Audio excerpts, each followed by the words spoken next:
হচ্ছে একটা বর্তমান সময় তোমরা সবাই জানো যে তোমার চাকরি পাওয়ার জন্য শর্ত হলো দুইটা।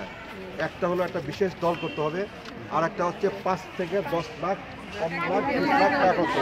আমার ওয়াদা হচ্ছে আল্লাহ পাক যদি আমাকে এমপি নির্বাচিত করেন, আমার দলকে যদি ক্ষমতাসীন হন, আমি চাকরি দেওয়ার ক্ষেত্রে এই দুইটা শর্ত আমি ভেঙে ফেলবো আর কি। অর্থাৎ দলীয় পরিচয়টা আমার কাছে মুখ্য হবে না, আর আর বিনা পয়সা চাকরির ব্যবস্থা ইনশাল্লাহ আমি বাবুল করব। এটি হচ্ছে মুখ্য বিবেচনা, এবং দল মুখ্য বিবেচনা এবং অর্থ মুখ্য বিবেচনা না। কথা ঠিক আছে না? তাই তো হওয়া উচিত, তাই না? তাই হওয়া উচিত।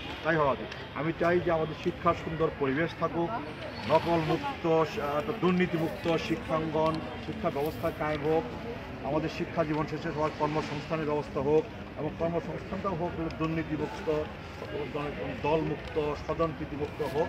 মেধা এবং যোগ্যতা বিবেচনা যেন আমাদের কর্মসংস্থান হয়, আমাদের জন্য চাকরি বাকরি হয়, সেই ব্যবস্থাটা ইনশাল্লাহ আমি করব। আমি তোমাদের সবার কিছু দোয়া চাই, মাকে আমার সালাম পৌঁছায় দিবা। যে আঙ্কেল আসছিল, সালাম দিয়ে গেছে, সালাম পৌঁছায় গেছে।